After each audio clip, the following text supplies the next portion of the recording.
Ini JBIM ya, garis-garis besar isi media. Ya, sudah tampak ya Pak ya? Sudah. Ya. Jadi kalau bidang studi, mungkin di sini saya masukkan adalah mata pelajaran, ada program studi keahlian, mungkin Bapak Ibu dosen di situ ada, kemudian kompetensi keahlian ini biasanya untuk Bapak Ibu yang mengampu di SMK, yang menjadi guru pada jenjang SMK. Nah, mata pelajaran yang saya ampu sosiologi, kemudian diberikan kelasnya, kemudian KD-nya apa, kemudian judul. Nah, judul ini adalah judul besar dari video. Nah, kemudian nama penulisnya siapa, pengkaji materinya siapa, pengkaji medianya siapa. Jadi sebetulnya Bapak Ibu, ketika Bapak Ibu nanti membuat sebuah video pembelajaran, maka harus ada ahli-ahli yang mengkaji materi ataupun mengkaji media Bapak Ibu. Kenapa harus ada ahli kaji materi dan ahli kaji media? Hal ini dimaksudkan agar nantinya media yang Bapak Ibu buat ini tidak menyalahi ketentuan dan aturan yang harus disepakati dalam membuat sebuah video pembelajaran.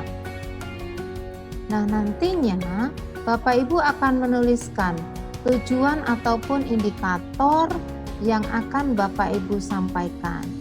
Nah, ini kalau di contoh yang saya buat, ini dalam 1 KD ini saya buatkan, tetapi nanti dalam penugasan yang akan Bapak Ibu buat, Bapak Ibu tidak harus mengambil sekian banyak indikator. Bapak Ibu bisa membuat 1 indikator saja, tetapi nanti ada kesesuaian, itu sudah sangat bagus. Jadi tugas yang nanti Bapak Ibu harus buat, ini saya tidak melihat apakah videonya ini terlalu lama atau apa, tidak. Tetapi di situ ada kesesuaian antara JBIM, antara garis besarnya seperti apa, jabaran materinya seperti apa, naskahnya bagaimana, dan hasilnya seperti apa. Misalnya ini diberikan materi pokoknya seperti apa. Nah, di sini ada media yang akan Bapak Ibu buat. Apakah Bapak Ibu menggunakan gambar ataukah menggunakan foto? Misalnya Bapak Ibu mengajarkan bahasa Inggris untuk materi this is dan this are. Nah, kalau this is a book. Nah, ini adalah sebuah buku. Berarti di situ Bapak Ibu membutuhkan gambar ataupun foto buku. Seperti itu. Kemudian Bapak Ibu misalnya mengajarkan mengenai proses fotosintesis. Nah, atau mungkin mengajarkan mengenai siklus turunnya hujan. Maka Bapak Ibu di situ membutuhkan gambar atau tidak. Jika Bapak Ibu membutuhkan gambar atau foto, maka pada garis besar yang Bapak Ibu buat, Bapak Ibu akan beri tanda checklist atau beri tanda silang. Nah, ini menunjukkan bahwa pada materi tersebut Bapak Ibu membutuhkan foto ataupun gambar. Kemudian yang kedua, Bapak Ibu membutuhkan animasi atau tidak. Jika Bapak tidak membutuhkan animasi, biarkan saja dia kosong. Tetapi jika Bapak Ibu membutuhkan animasi, Bapak Ibu bisa checklist ya. Ini simbolnya saya ganti dengan checklist. Artinya di sini Bapak Ibu membutuhkan foto sekaligus membutuhkan animasi. Kemudian di situ ada visual interaksi. Nah, Bapak Ibu membutuhkan visual interaksi atau tidak. Nah, jika Bapak Ibu membutuhkan, maka Bapak Ibu tinggal menuliskan dengan checklist. Seperti itu. Kemudian ada simulasi, ada audio maupun ada video. Nah, Bapak Ibu mungkin tadi ada yang merasa kita membuat video pembelajaran, tetapi pada JBIM yang kita buat di sini ada video. Nah, sampai di sini apakah Bapak Ibu punya pertanyaan? Silakan Bapak Ibu. Apakah Bapak Ibu punya pertanyaan? Silakan. Oke, mungkin dari saya Pak. Ya, silakan. Ya, Pak Rinto. Ya, terima kasih atas kesempatan yang telah diberikan. Di sini terkait dengan video pembelajaran, tadi kan Ibu sampaikan kita bisa menggunakan gambar, foto, animasi dan lain-lain. Nah, yang jadi pertanyaan saya, kira-kira menurut Ibu, ketika kita ngambil gambarnya itu dengan HP, terus kita masukkan ke video pembelajarannya, kira-kira aplikasi apa yang cocok untuk HP-nya untuk kita buat video pembelajarannya. Terus sama halnya juga dengan laptop yang akan kita gunakan sebagai video itu kira-kira aplikasi apa yang bagus gitu. Itu mungkin dari saya. Lebih dan kurangnya saya mohon maaf. Nilai terbaik saya. Assalamualaikum warahmatullahi wabarakatuh. Waalaikumsalam warahmatullahi wabarakatuh. Saya langsung jawab ya Pak ya. Oke. Pak Rinto, terima kasih pertanyaannya, bagus sekali pertanyaannya. Bapak, jadi ketika kita mengambil, sebetulnya tadi inti pertanyaannya adalah aplikasi apa? Pak, semua aplikasi bagus. Ya, tidak ada aplikasi yang tidak bagus. Aplikasi yang terbaik adalah aplikasi yang bisa kita kuasai. Seperti itu Pak. Misalnya begini, ada aplikasi Camtasia, tapi saya tidak sanggup membuatnya. Maka bagi saya itu aplikasi tersebut tidak bagus. Artinya kenapa? Karena kita tidak mampu untuk mengoperasikannya secara maksimal. Tetapi saya bisa membuat video dengan menggunakan Android misalnya. Bapak Ibu pasti sudah aplikasi InShoot atau aplikasi KineMaster. Jadi sebetulnya Bapak Ibu jika ingin membuat video pembelajaran, maka aplikasi yang digunakan adalah aplikasi yang termudah dan akrab serta familiar bagi Bapak Ibu. Seperti itu. Ada pertanyaan lain Bapak Ibu, monggo silakan. Saya izin minum ya Pak ya, haus.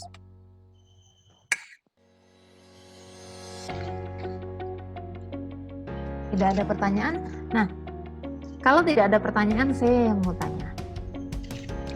Seringkali ketika kita membuat di RPP lah ya, di RPP atau di media yang kita buat, misalnya saya mau mengajarkan mengenai konflik antar suku di Indonesia.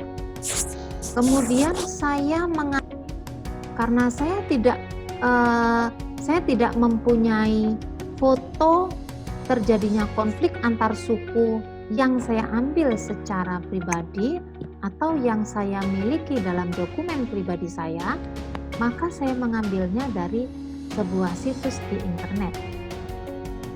Nah, dalam keadaan seperti itu, apa yang harus Bapak Ibu lakukan? Boleh dijawab? Bapak Ibu silakan yang mau menjawab.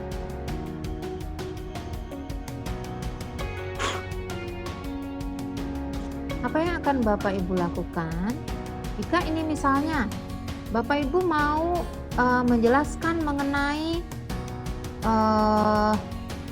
terjadinya tsunami. Nah, sementara ketika terjadi tsunami di Aceh, Bapak Ibu tidak berada di Aceh, maka Bapak Ibu hanya mengambil atau video yang bukan milik Bapak Ibu. Apa yang kemudian harus Bapak Ibu lakukan? Apakah Bapak Ibu kemudian tidak boleh menggunakan gambar atau video tersebut? Boleh, halo? Ya, silakan Ibu. Ya. Boleh sebutkan nama, Bu? Oh ya, nama saya Sulistiawati dari Tulang Bawang Barat. Iya, Bu. Kalau kasusnya seperti itu, boleh sih, silahkan kita mengambil video atau gambar yang memang sejenis ya, seperti yang kita butuhkan, tetapi dengan catatan kita harus menyertakan sumbernya. gitu Bu. Jadi kita tidak kesannya mencontek punya orang lain gitu Bu. Seperti itu. Jadi kita tetap tidak masalah kita menggunakan video ataupun gambar tersebut, tetapi kita harus menyertakan sumbernya video atau gambar tersebut itu dari mana gitu Bu. Jadi tidak terkesan kita mencontek atau mencontoh punya karya orang lain seperti itu. Bagaimana Bu? Iya, terima kasih Bu Sulistiawati, jawabannya perfect Bu, luar biasa, saya kasih jempol. Jadi Bapak Ibu, disitulah salah satu kriteria sebuah video pembelajaran. Ketika Bapak Ibu mengambil foto atau Bapak Ibu mengambil video yang bukan merupakan dokumen pribadi Bapak Ibu, maka Bapak Ibu harus menuliskan sumbernya. Itu sebuah keharusan seperti itu. Nah, bagaimana jika dokumen milik pribadi kita, maka kita tinggal menuliskan bahwa itu adalah dokumen pribadi atau dokter seperti itu. Nah, jadi di situ ya Bapak Ibu, kenapa? Karena dalam proses pembelajaran memang kita betul-betul dituntut untuk melakukan sesuatu secara baik. Nah, kemudian itu tadi. Nah, sekarang Bapak Ibu, pertanyaan saya yang kedua. Kita kan nanti akan membuat atau memproduksi sebuah video pembelajaran. Nah, pertanyaan saya, tampak ya Bu ya? Nah, di sini yang saya berikan blok warna kuning adalah video. Nah, video di sini maksudnya apa Bu? Bapak Ibu boleh silakan buka mic-nya, kemudian menjawab. Nanti setelah selesai menjawab, tekan lagi mic-nya. Nah, video di sini yang dimaksudkan adalah apa? Video di sini. Boleh silakan Bapak Ibu. Kan kita nantinya mau membuat video. Kok di situ kita membutuhkan video? Nah, video apa sebetulnya? Nah, silakan Bapak Ibu.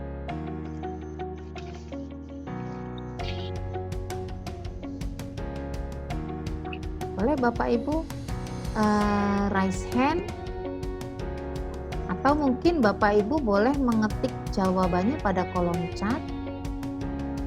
Salah satu keuntungan dari pembelajaran online, kita bisa sambil chat, sambil ngobrol, sambil bertatap wajah. Gimana Bapak Ibu? Ada yang bisa membantu saya?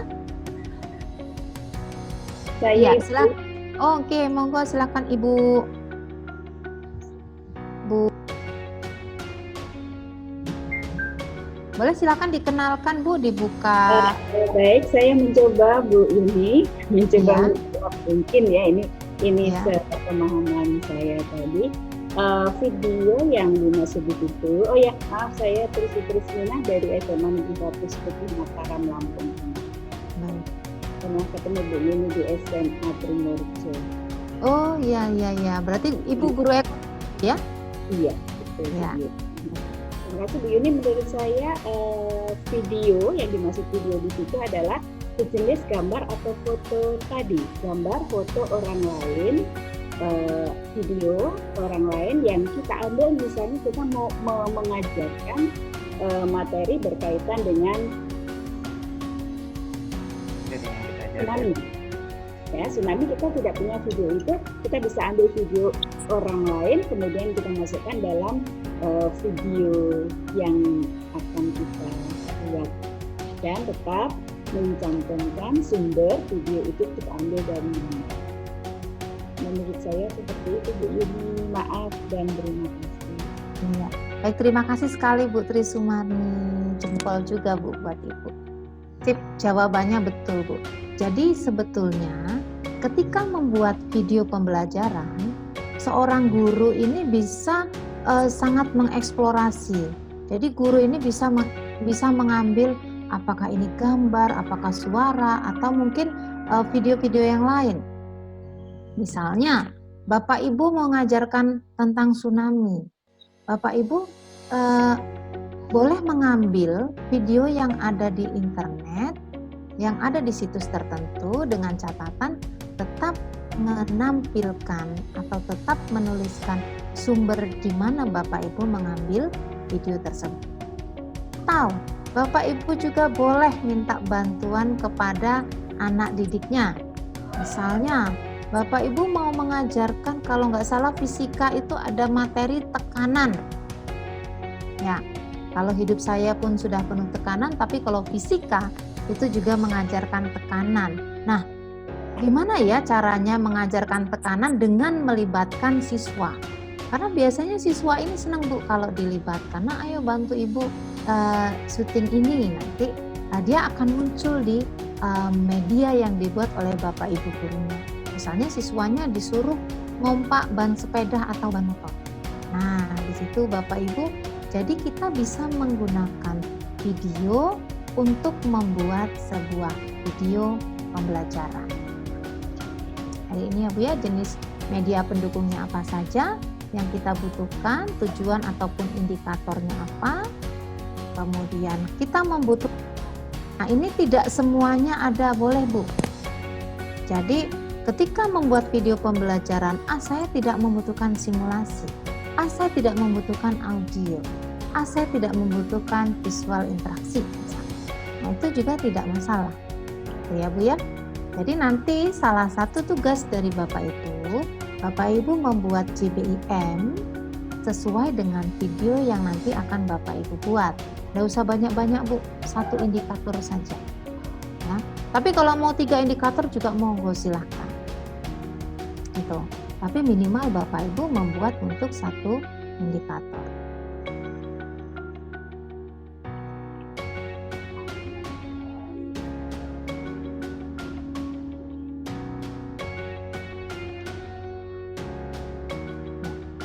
Kemudian Bapak Ibu juga akan membuat JM atau jabaran materi.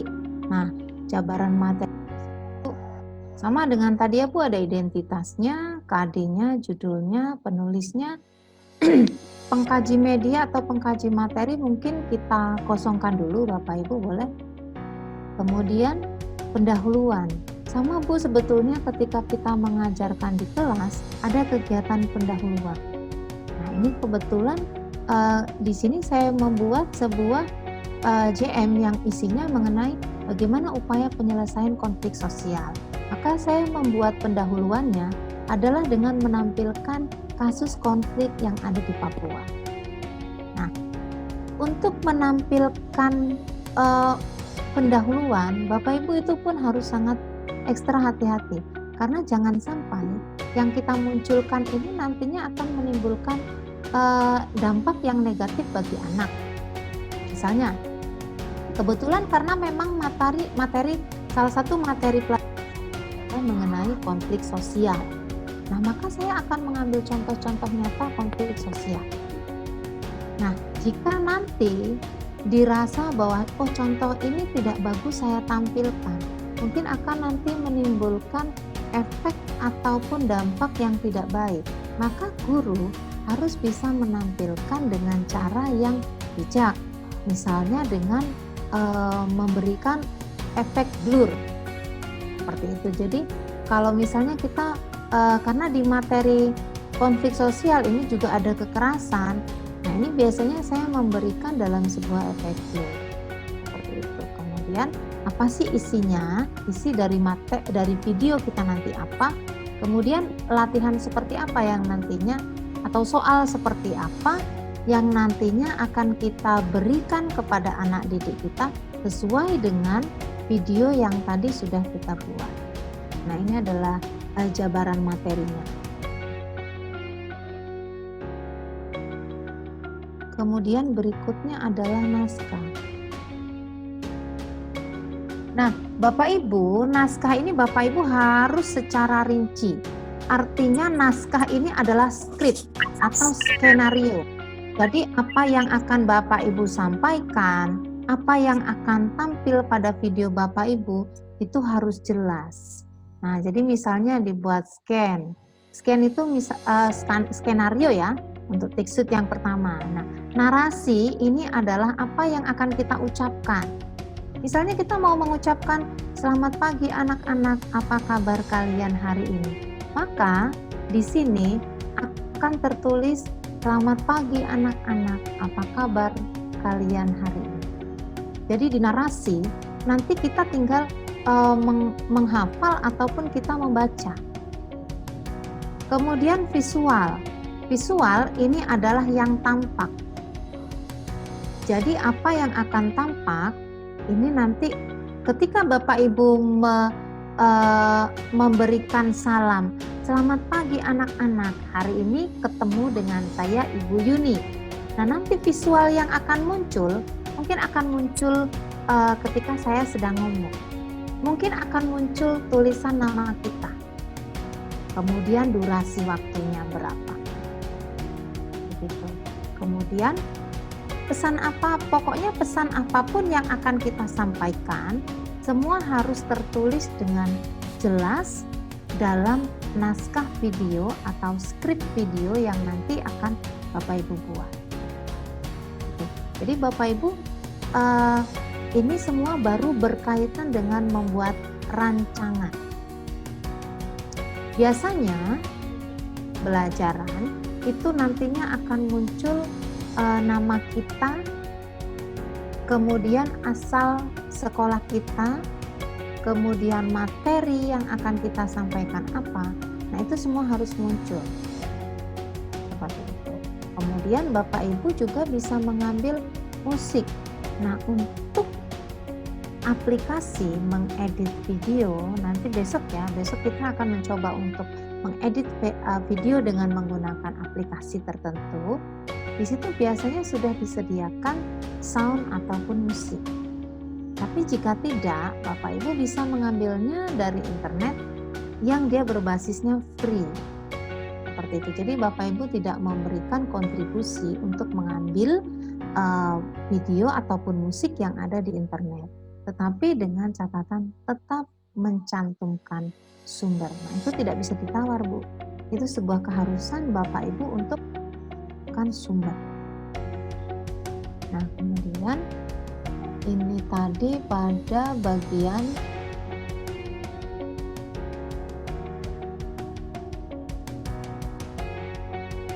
merancang. Kemudian berikutnya yaitu Bapak Ibu akan melakukan produksi. Nah, produksi ini Bapak Ibu biasanya kalau yang sering belum muncul ya Bapak Ibu ya? Secara screen-nya belum muncul. Belum Bu. Sudah. Oke, siap. Ya. Jadi untuk memproduksi sebuah video pembelajaran, Bapak Ibu membutuhkan peralatan. Kalau dilihat di gambar ini, peralatannya itu mahal Bu, itu ratusan juta. Nah, kita tidak perlu dengan hal-hal yang semacam itu. Tetapi Bapak Ibu bisa dengan handphone atau Android. Atau kalau Bapak Ibu memiliki kamera, maka Bapak Ibu bisa menggunakan kamera tersebut untuk mengambil gambar ketika Bapak Ibu melakukan syuting video pembelajaran. Nah, Bapak Ibu, kalau di rumah Bapak Ibu punya kain yang berwarna hijau atau mungkin biru, atau mungkin Bapak Ibu punya tembok yang berwarna hijau ataupun biru, maka nantinya akan lebih mudah karena Bapak Ibu bisa menggunakan teknik green screen.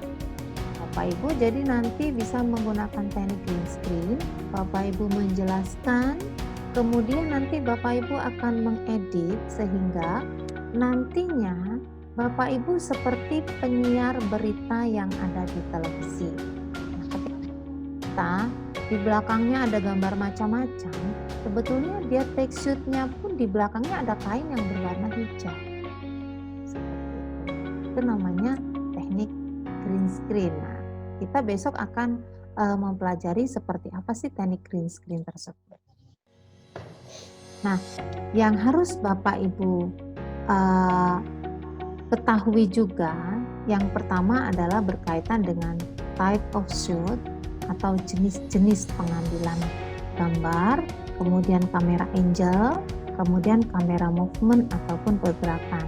Tapi kalau nggak salah besok dengan Pak Putu itu akan ada materi pengambilan gambar ya Pak Putu ya? Iya. Pengambilan gambar atau apa ya? Pengambilan Ya. gambar. Ya.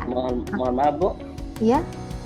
kalau dari jadwal yang sudah dikasih kayaknya bukan saya deh.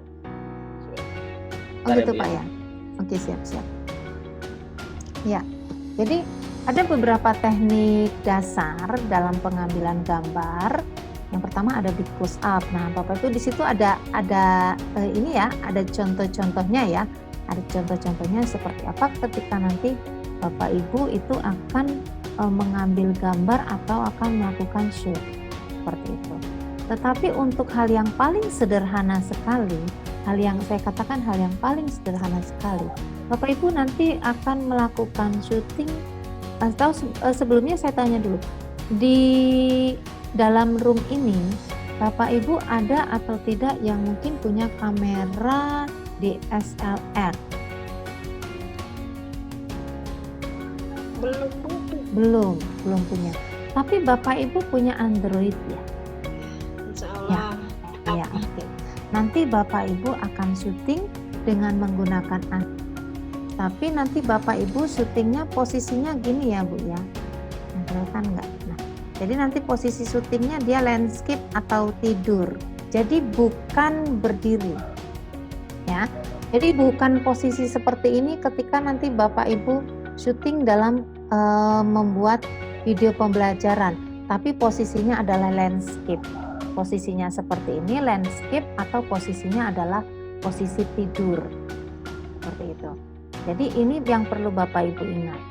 Kemudian saya berikan nanti posisinya Bapak Ibu yang biasanya sebentar koneksinya agak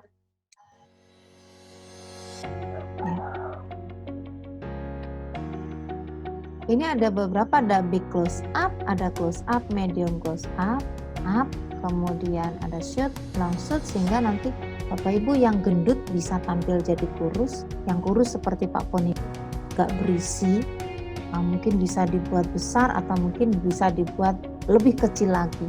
Jadi ini tergantung bagaimana teknik kita saja. Nah kemudian untuk kamera angel, nah ini ada Bapak Ibu ya yang mengambil dari atas, artinya di sini Bapak Ibu bisa menggunakan drone. Tetapi mungkin Bapak Ibu sudah punya drone Bapak Ibu? Belum. Drone itu yang punya. Oh Pak Putu. Nah kan nggak mungkin kita pinjam Pak Putu rame-rame ya Pak ya? Belum. Iya Bu. Ya.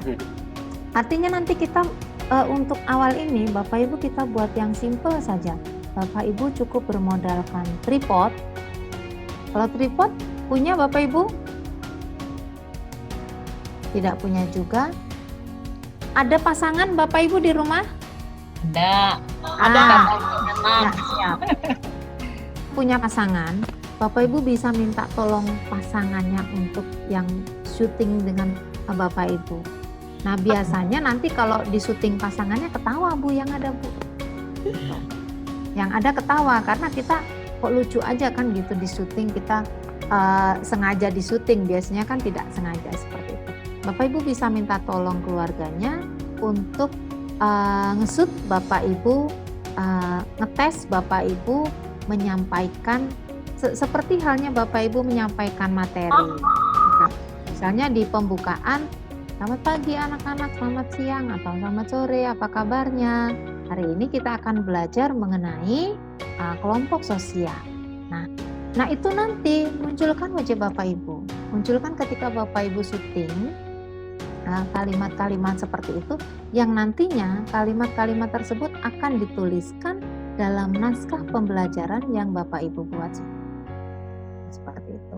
Kemudian Bapak Ibu bisa juga Bapak Ibu melakukan sebuah kamera movement, artinya sambil Bapak Ibu ngomong, itu kameranya sambil jalan, handphonenya sambil jalan. Seperti orang nge-vlog. Jadi biasanya Bapak Ibu kalau seperti itu, Bapak Ibu bisa menggunakan tongsis ya. Saya rasa kalau Bapak Ibu tahu, tongsis, jadi biar agak kekinian. Yang biasa selfie. Iya, yang biasa selfie itu pasti punya seperti itu. Jadi Bapak Ibu bisa oh ini saya bagusnya gambarnya di sini ya. Teknik pengambilan gambar ini juga membutuhkan pencahayaan Bapak Ibu. Jadi ketika nanti Bapak Ibu syuting, usahakan cahayanya itu ada di atas depan ya, di atas depan. Jadi tidak di atas kepala kita, tapi di atas agak di depan kita. Atau nanti Bapak Ibu bisa sambil ada bayangannya atau tidak. Nah, jadi sebetulnya syuting itu yang sulit ada beberapa hal, yaitu satu, kita ngatur cahaya, yang kedua kita ngatur suara, yang ketiga kita tampil pede. Seperti itu. Karena kalau orang yang jarang syuting, biasanya dia tidak pede. Malu-malu. Malu ya Bu ya, itu. Karena nanti video Bapak Ibu ini akan di-share. Kalau nanti Bapak Ibu sudah share di YouTube, itu siapa saja akan lihat. Itu. Siapa saja orang bisa mengakses kalau sudah di-share di YouTube. Kemudian untuk pasca produksi video pembelajaran. Nah, di pasca produksi video pembelajaran, Bapak Ibu membutuhkan aplikasi. Ya, Bapak Ibu membutuhkan aplikasi. Apakah nantinya Bapak Ibu menggunakan Android ataukah Bapak Ibu menggunakan laptop? Jadi untuk mengedit nanti tampilnya seperti apa. Ketika saya ngomong selamat pagi, good morning misalnya, this is a book misalnya, si ibu gurunya bilang gitu, this is a book, maka seketika itu muncul gambarnya buku. Nah, bagaimana memunculkan gambar buku? Seperti itu nanti akan ada di proses editing. Nah, pasca produksi, pada tahapan pasca produksi, Bapak Ibu membutuhkan yang namanya aset. Jadi bukan cuma sekolah yang ada asetnya, tapi untuk membuat video pembelajaran, Bapak Ibu membutuhkan aset. Nah, apa sih aset itu? Saya pengen tahu nih Bapak Ibu, aset itu apa Bu?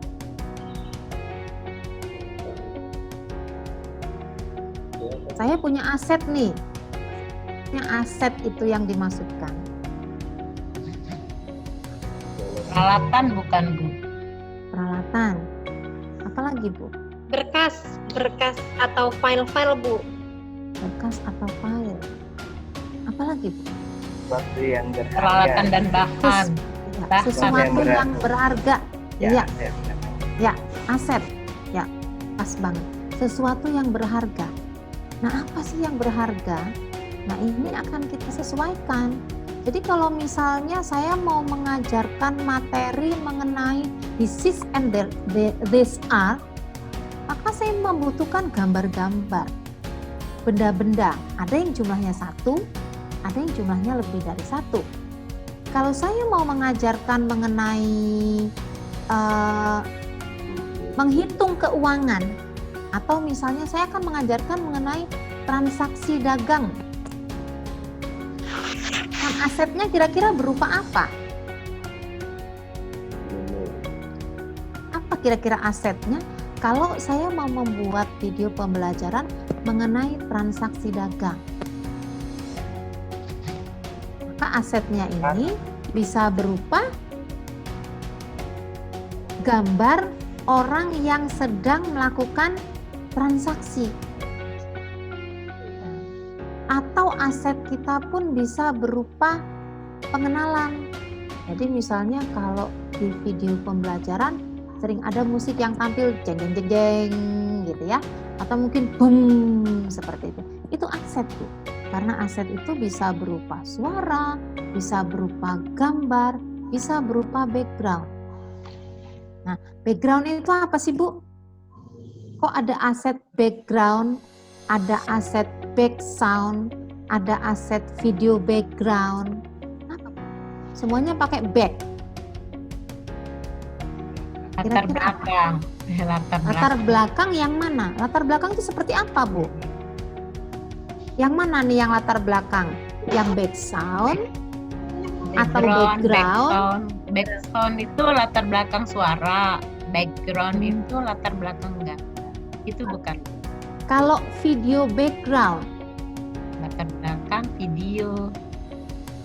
latar belakang tetapi berupa video. Video. Ya, latar belakang berupa video. Jadi gini Bapak Ibu, misalnya Bapak Ibu yang Lampung, kita tahu ada siger ya, kita tahu ada siger. Nah, ketika saya mau menjelaskan mengenai tarian Lampung, atau saya mau menjelaskan mengenai budaya masyarakat Lampung, maka saya membutuhkan gambar siger, dan gambar siger ini mau belakang saya. Nah, berarti gambar siger tadi yang kita sebut dengan aset background. Seperti itu. Kemudian background. Background ini musik pengiring.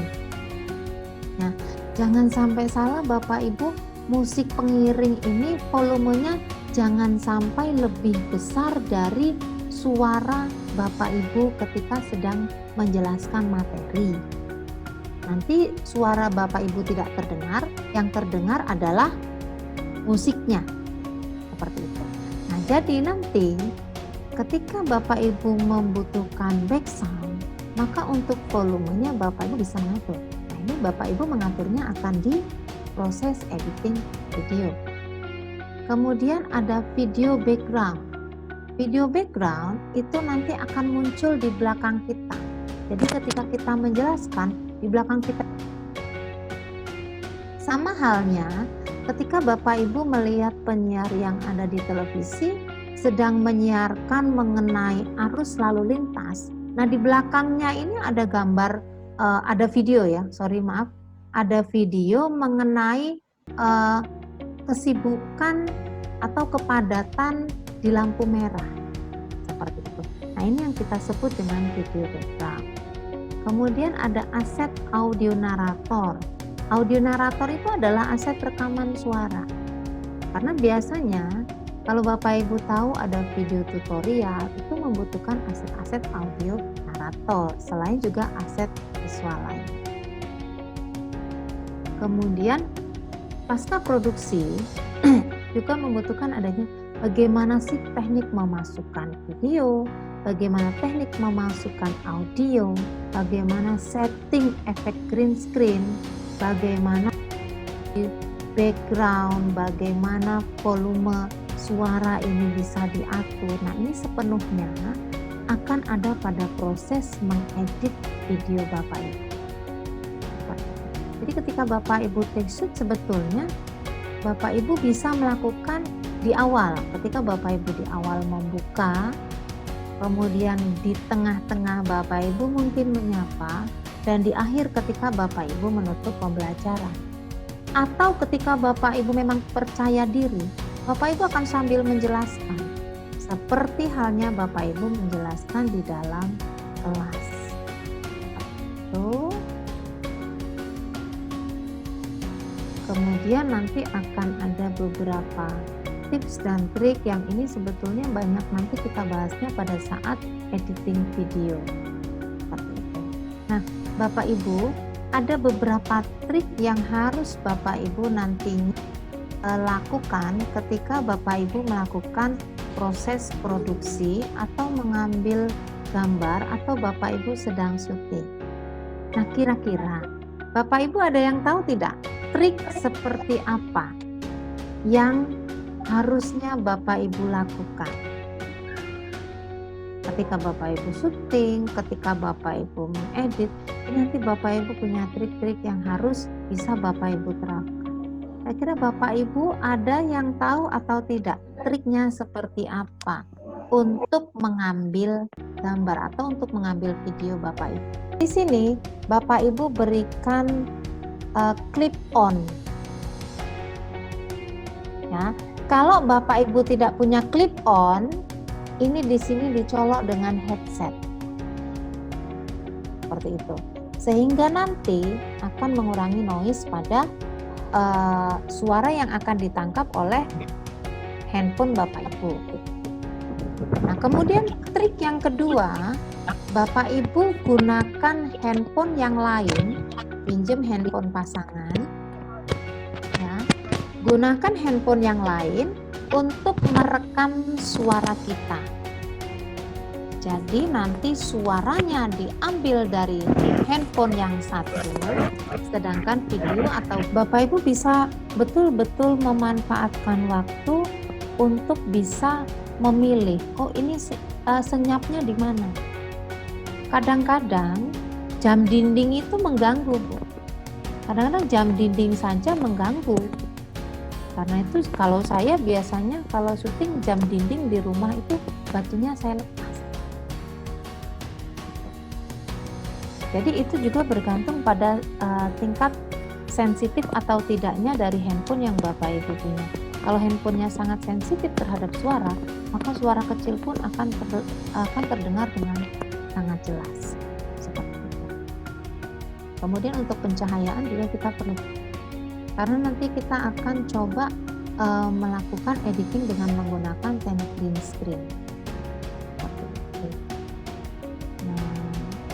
Kemudian kalau tadi ditanya aplikasi apa saja sebetulnya, nah, banyak sebetulnya ya aplikasi. Nah, ada trik yang lain untuk memilih aset. Gunakan gambar ini dengan ekstensi PNG. Kemudian bisa juga dengan 3D green screen atau dengan aset background yang lain. Nah, aset background ini sebetulnya seperti apa sih, Bu? Nah, aset background kalau Bapak Ibu mengenal PowerPoint, dan yang saya yakin sudah pasti mengenal, di situ ada desain-desain yang sebetulnya Bapak Ibu bisa simpan desain tersebut sebagai file dengan ekstensi PNG. Nah, itu nanti juga bisa digunakan sebagai background dari ketika Bapak Ibu menjelaskan materi. Atau beberapa trik yang nantinya Bapak Ibu harus terbiasa dan harus ingat trik-trik tersebut. Ada yang namanya fitur behavior, artinya di situ Bapak Ibu usahakan nanti fitur-fitur ini nanti akan kita praktekkan secara langsung besok, ya. Jadi fitur-fitur ini kalau sekarang mungkin Bapak Ibu, aduh yang ini gimana, fitur transition ini seperti apa, zoom and pan ini seperti apa. Nah, besok kita akan praktikkan Bapak Ibu. Kemudian aplikasi apa sih sebetulnya yang bisa kita gunakan? Kalau tadi kan ditanya. Nah, aplikasi yang biasanya mohon maaf ini saya tidak promo ya Pak ya. Saya tidak promo, kebetulan memang yang sudah ada di sini adalah itu KineMaster. Untuk Bapak Ibu bisa menginstal aplikasi KineMaster pada Android Bapak Ibu, sehingga nanti Bapak Ibu bisa bekerja untuk membuat video pembelajaran, untuk melakukan proses editing hanya dengan menggunakan handphone saja, hanya menggunakan Android. Ada banyak sebetulnya aplikasi yang lain, ada seperti InShot, ada Videomaker, kemudian ada juga Filmorago yang menggunakan Android. Nah, kita akan praktiknya besok. Kemudian ada, nah ini salah satu aplikasi yang menurut saya simpel dan lebih mudah untuk dipakai, itu ada Filmora. Jadi nanti monggo Bapak Ibu besok kita akan praktik mengedit video dengan menggunakan Wondershare Filmora. Bapak Ibu bisa mendownload aplikasinya di internet ya, banyak ya Bapak Ibu ya. Kalau mungkin nanti di situ masih ada watermarknya, ya nggak masalah Bapak Ibu, karena kalau untuk menghilangkan watermark kadang-kadang kita membutuhkan satu ada yang harus di full crack kan. Jadi tidak semua guru itu bisa bagaimana sih cara memfull crack-kan gitu, karena itu sifatnya teknis dan sudah menggunakan bahasa program. Demikian Bapak Ibu, ada mungkin yang mau ditanyakan silahkan terkait dengan materi merancang video pembelajaran pada sore hari ini.